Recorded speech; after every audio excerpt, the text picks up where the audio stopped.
जी students, आज की जो क्लास है इस क्लास में मैं आप लोगों को सिखाऊंगा कि आप लोग ने मार्कर को किस तरह होल्ड करना है। ठीक है, कौन सा मार्कर यूज़ करना है, पेन कौन सा यूज़ करना है, तो आप लोगों को ये सारी चीज़ें बताऊंगा। और दूसरी बात जो आपको इंपॉर्टेंट चीज़ बताऊंगा वो ये है कि आप लोगों ने कितने हरूफ सीख के आपकी उर्दू की जो राइटिंग है वो इंप्रूव हो सकती है, यानी कि आपकी जो एग्जाम आने वाली है उसके लिए आपकी उर्दू राइटिंग इजीली इंप्रूव हो जाए। तो मैं आपको चंद हरूफ और आपको मार्कर का इस्तेमाल सिखाऊंगा, यानी मार्कर का होल्ड करना सिखाऊंगा कि आप लोगों ने किस तरह इस्तेमाल। फर्स्ट ऑफ ऑल तो मैं आप लोगों को बताता चलूँ कि मैं सिग्नेचर या कातिब बोल्ड जो जिसको बोलती है उसका मैं मार्कर यूज़ कर रहा हूँ। आप मास्टर के यूज़ कर सकते हो, आप 604 यूज़ करना चाहो या आप लोग 605 यूज़ करना चाहो, तो वो आप पे डिपेंड करता है कि आप कौन सा यूज़ कर रहे हो। मैं ये वाला मार्कर यूज़ कर रहा हूँ, उसकी रीज़न ये है कि ये जो मार्कर है इसकी इंक थोड़ी सी ज़्यादा चलती है और इसका निब अच्छा होता है। ठीक है, तो फर्स्ट ऑफ ऑल तो अगर आप लोगों को बताता चलूँ कि ये हमारे पास क्या है, मार्कर का ये निब होता है। अब निब ये वाला जो पार्ट होता है इसको हम क्या नाम देते हैं, नुक्कर का नाम देते हैं, यानी कि इसको नोक का नाम देते हैं। अगर आप इस ओवरऑल को देखो तो हमारे पास ये क्या होता है, हमारे पास टोटल, यानी कि हमारे पास इसको निब का नाम देते हैं।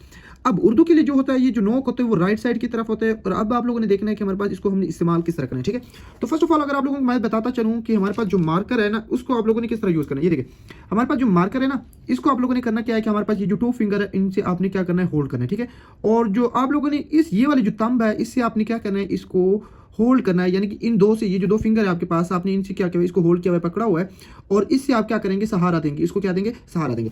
अब आप लोगों को बताता चलूं कि हमारे पास मार्कर, हमारे पास ये होता है, अगर मैं आप लोगों को एक डायग्राम बना के दूं कि आप लोगों ने मार्कर को किस तरह इस्तेमाल करना है। ठीक है, कभी कभार आप लोगों ने, यानी कि इसको मैं आप लोगों को 45 का एंगल का नाम देता हूं और इसको मैं नाम देता हूं कि हमारे पास क्या है, 90 का एंगल है। कभी कभार आप लोगों ने उर्दू के लिए मार्कर को क्या करना होता है, 90 के एंगल पे यूज करना होता है, और कभी कभार आप लोगों ने क्या करना होता है, 45 के एंगल पे यूज करना होता है। यानी कि चंद हरूफ ऐसे हैं जिनके लिए आप लोगों ने 90 से स्टार्ट करना है और 45 पे आना है। कुछ ऐसे हमारे पास जिनको आपने 45 से स्टार्ट करना है और हमारे पास 90 पे आना है। अब आप लोगों को तो एक बात मैंने ये बता दी कि आप लोगों ने मार्कर को किस तरह होल्ड करना है। ये दो आप लोगों ने क्या करना है, फिंगर को यूज करना है। ठीक है, ये दो वाली फिंगर जो है इनको यूज करना है और साथ में आप लोगों ने थंब को यूज करना है। ठीक है, अब दूसरी बात क्या है कि आप लोगों ने जो मार्कर जब आप होल्ड करें इसके ऊपर फोर्स आप लोगों ने नहीं करना। जब आप लोग इसके ऊपर फोर्सफुली पकड़ते हैं, आप लोगों ने फोर्स लगाते हो, तो फिर देन होता क्या है कि आप लोगों के जो हाथ होते हैं उसमें पेन स्टार्ट हो जाता है, और पेन स्टार्ट होने की वजह से आप लोग क्या कर सकते हो, लिख नहीं पाते। तो लेट स्टार्ट करते हैं। आप लोगों को मैं बताता चलूंगा कि आप लोगों ने किस तरह, वो कौन से हरूफ है जो आप लोगों ने क्या करने सीखने। फर्स्ट ऑफ ऑल तो मैं आप लोगों को बताता चलूंगा कि आप लोगों ने क्या करना है, आप लोगों ने अलीफ को सीखना है। ठीक है, क्या करना है, अलीफ को सीखना है। अब देखिए अलीफ में एक चीज़ है, आप लोगों को मैं बताता चलूँ कि ये देखिए अलीफ को मैंने थोड़ा सा तिरछा यहाँ से स्टार्ट किया और बिल्कुल स्टार्ट में लास्ट में मैं 90 के एंगल पे आया हूँ। ये देखिए यहाँ पे भी मैंने तिरछा स्टार्ट किया और बिल्कुल 90 के एंगल पे आया हूँ। ये देखिए यहाँ से तिरछा स्टार्ट कर रहा हूँ और यहाँ पे लास्ट में बिल्कुल 90 के एंगल पे आ रहा हूँ। बिल्कुल मार्कर को क्या कर रहा हूँ, स्ट्रेट कर रहा हूँ। आप लोगों को इजीली समझ आ रही होगी। एक तो आप लोगों ने क्या करना है, अलीफ की अच्छे तरीके से क्या करनी है, प्रैक्टिस करनी है। दूसरी बात जो आप लोगों ने प्रैक्टिस करनी है वो आप लोगों ने 45 के एंगल से स्टार्ट करना है, और ये देखिए आप लोगों के पास फिर आप लोगों ने 90 के एंगल पे आने बे आते हैं। ठीक है, अब बे में एक चीज़ है, यहाँ पे आप लोगों को एक कत आना चाहिए। कत क्या होता है, यानी कि आप लोगों को मैंने बताया कि आप लोगों का ये जो निब है ना इसकी जो टोटल लेंथ है वो आप क्या कहलाती है, हमारे पास एक कत कहलाती है। ठीक है, तो आप लोगों ने करना क्या है कि ये जो बे है इसको, ये दोनों सिरे एक दूसरे से ऊपर नहीं होनी चाहिए। क्या नहीं होनी चाहिए, ऊपर नहीं होनी चाहिए। और आप लोगों ने इसकी क्या करनी है, अच्छे तरीके, ये दोबारा से स्टार्ट करवा, ये देखिए शो करवा देता हूँ। ये देखिए यहाँ पे आप लोगों ने दोबारा से आना है। ठीक है, तो ये देखिए यहाँ पे आप लोगों ने करना क्या है कि यहाँ से लेकर आएंगे, तो ये जो है ना इन दोनों सिरों को आप लोगों ने क्या करना है, सेम रखना है। थर्ड वन जो आपके पास आता है वो आपके पास क्या आता है, हमारे पास दाल आता है। ठीक है, ये क्या आता है हमारे पास, दाल। अब दाल में क्या है, देखिए दाल में दो चीज़ें आप लोग, ये देखिए यहाँ पे आप लोगों ने करना क्या है कि आप लोगों ने गुलाई देनी है। गुलाई दे के आप लोगों ने ये देखे इसको यहाँ से उठा लेना है। ठीक है, तो अब आप लोगों ने दाल में ये जो दोनों सिरे इसको एक दूसरे से ज़्यादा भी नहीं लेकर जानी और सेम ही लेकर आनी। जब आप लोग एक साथ लिखेंगे तो ये देखिए आपके पास क्या आ गया, दाल आ गया। ठीक है, तो आप लोगों ने दाल की प्रैक्टिस करनी है। जो नेक्स्ट वन है वो मोस्ट इंपॉर्टेंट है। उसमें आप लोगों की क्या है कि जो आपकी राइटिंग है वो तकरीबन मैक्सिमम, अगर आप नेक्स्ट वन को सीख जाएं तो आपकी तकरीबन मैक्सिमम 7 to 8 हरूफ क्या हो जाएंगे, यानी कि जो हर्फ है वो क्या हो जाएंगे, ठीक हो जाएंगे। देखिए एक होता है हमारे पास क्लॉक होता है ना, कुछ क्लॉक हमारे पास, यानी कि क्लॉक वाइज और एंटी क्लॉक वाइज। अब देखिए ये हमारे पास क्या आ जाएगा, हमारे पास एंटी क्लॉक वाइज आएगा, और ये वाला पोर्शन क्या आएगा हमारे पास, ये क्लॉक वाइज आएगा। क्या आएगा हमारे पास, ये क्या आएगा हमारे पास, क्लॉकवाइज आएगा, और ये हमारे पास क्या आएगा, एंटी क्लॉकवाइज आएगा। यानी कि मैंने आपको बताया कि अगर आप इस तरफ से आ रहे हैं फॉरवर्ड आ रहे हैं तो हमारे पास क्लॉकवाइज, और अगर आप बैकवर्ड जा रहे हैं तो आपके पास क्या होगा, एंटी क्लॉकवाइज। तो यहाँ पे शेप ऑफ मून वाले हरूफ आते हैं, यानी कि अगर मैं आपको बात बताऊं कि सर्कल वाले हरूफ आते हैं। ये देखिए यहाँ से स्टार्ट किया और आप लोग यहाँ तक आ गए, तो यहाँ तक हमारे पास क्या आते हैं, हमारे पास सर्कल वाले हरूफ आते हैं।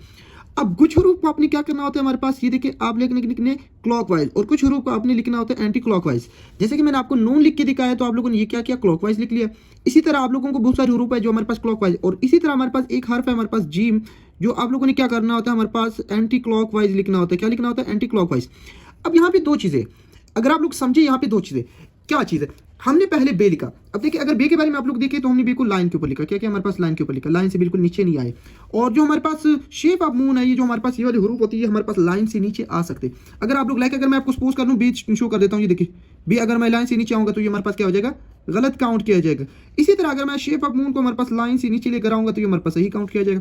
अब यहाँ पे मोस्ट इंपॉर्टेंट सारे हमारे जो लेक्चर है ना, वो इसी बात पे अगर आपको ये 2 बातें समझ आ गई ना, तो इंशाल्लाह आपकी जो राइटिंग है वो 100% ही इंप्रूव होगी। और अगर आप लोगों को वीडियो अच्छी लगी तो आप लोगों ने चैनल को जरूर सब्सक्राइब करना।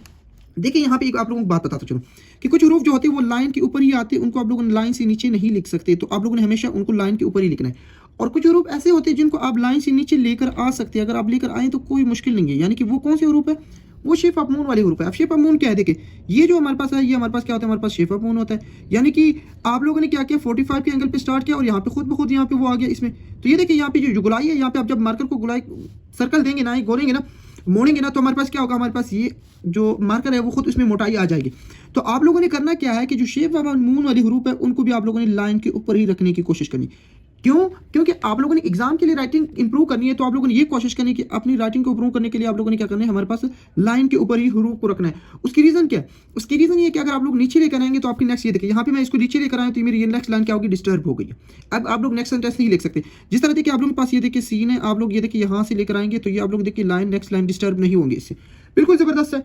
ये देखिए स्वाद है, आप लोग यहाँ पे लेकर आ गए, ये देखिए यहाँ पे, यहाँ से नीचे लेकर आ गए और ये देखिए ये आप लोगों की लाइन नीचे से डिस्टर्ब नहीं होती, तो बिल्कुल इंटरेस्टिंग आ रहा है। ठीक है, तो अगर आप लोग नीचे लेकर आएंगे तो आप लोगों की लाइन डिस्टर्ब हो जाएगी। अब जो बात मैं आपको बताने वाला था, जो मोस्ट इंपॉर्टेंट बात थी वो यहाँ पे वो ये थी कि जो शेप ऑफ मून वाली हरूफ है, जैसे कि मैंने आप लोगों को ये देखिए जीम है, ये जो शेप ऑफ मून है, इसको आप लाइन से नीचे लेकर आ सकते हो, बट आपने यहाँ पे कोशिश करनी है कि इसको आप लाइन के ऊपर ही लिखे, लाइन से नीचे ना लेकर आए तो बेहतर रहेगा। ठीक है, यानी कि पॉसिबल तो है कि अगर आप लोग लाइन के ऊपर लिख लें, बट ये परमिशन है कि आप लोग लाइन से नीचे लेकर आ सकते हो। बट अगर आप बे की बात कर लेना, तो ये देखिए अगर आप बे की बात कर लो तो ये बे है ना, अगर आप इसको लाइन से नीचे लेकर आ जाएंगे, देखिए लाइन से नीचे लेकर आ जाएंगे तो यही बे जो ठीक बे वो क्या हो जाएगा, गलत हो जाएगा। बट अगर आप जीम को लाइन के ऊपर रख ले भी तो सही है, अगर आप लाइन से नीचे भी रख ले तो हमारे पास क्या है, सही है। तो आप लोगों ने इन हरूफ की क्या करनी है, आप लोगों ने शेप ऑफ मून की जो मोस्ट इंपॉर्टेंट चीज़ है वो आप लोगों ने शेप ऑफ मून की प्रैक्टिस करनी है। जब आप लोग शेप ऑफ मून सीख लेंगे तो आप लोगों की जो राइटिंग है वो 100% इंप्रूव हो जाएगी। आप लोग मेरे चैनल पे जा सकते हो और वीडियोस भी देख सकते हो। और अगर आप लोगों को वीडियो अच्छी लगी तो आप लोगों ने मेरे चैनल को जरूर सब्सक्राइब करना है। ओके, अल्लाह हाफिज़।